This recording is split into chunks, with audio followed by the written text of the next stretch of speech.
Somero hamwe n'abagakura orukubaho buri mwaka ubu barkwegitira mu kigombe cyabo icya Kazo District Head Teachers and Directors of Private Schools Association urubero ryahambuga za district ya Kazo. Amashomero gitu gateka Emishoro ikirungi munonga akwantante n'amashomero gitu gahanisiwe na government ikamanywe nk'amashomero agari mu district konka twine bizibinje bitugana amashomero gitu ga private na munonga ha taxation ubu no shanga intasi y'amashomero gitu ice munonga bakubasa kushashura inshoreji mwe shanga kabashomesa kutuyaho Emishoro ubundi kushashura emishoreji ubona abashomesa bitumwe twakubasa intasi yitu y'amashomero gitu niki kandi no mushanga primerwa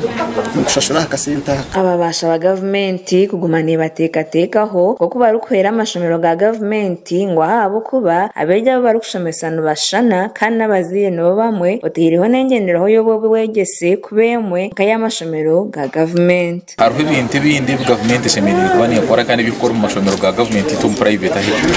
ahitakutunga nkamizi itonore cooperating mu dry area so hati nkatanka za mizi itonto na government need to considering because what is private in our schools is only funding. We don't have private students. We have the same parents like the parents in government schools. Handwe or senior finance officer in charge of revenue and budget omuri Kazo Tembo Emmanuel abashoboreye kuriteka kushashura Emishoro ya government kurugera hari buri shomero urengo ruho. All private schools are supposed to be permitted to operate within the jurisdiction of the district or the sub-county where they are established. And the rates in that regard are established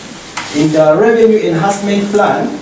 for the district in line with the Trade and Licensing Act. Baitwe or chairman we kigombe Godfrey Katurebe asimira byo wegese ahari district kugumana batekateka ho kandi nka private schools bine bizubingi ikagumana bayamba sima district munonga uko kugira enshonga twirikirayo batiyamba twarebere ubu ibintu twatekateka ngo bizo government schools zonka bizo private schools kwa kutanka ebitabo so really to sima munonga Kazo District Education Department awe nkwatansanonji anogumana batishika yitanga private schools. Inspector w'amashomero kandi urukujunano hanshonga z'amashomero ago buntu Wilson Twesije Kananda ayihanangirize bakuru b'amashomero kutamani umukwandikisa abana mu mashomero kutunga za nini zabo. Iyi program yatangijwe Ministry of Education yo kuhandika abana buri mwana akagire inambaye kumwa identify ngito kweta learners identification number nko kwa abantu abakuru bayihandikise bakatunge endanga muntu bakagire yiba kweta nini nare nambeju buri muntu ari kuba yine kumuranga itarukushana yondijo government ne nangwa abana b'amashomero bona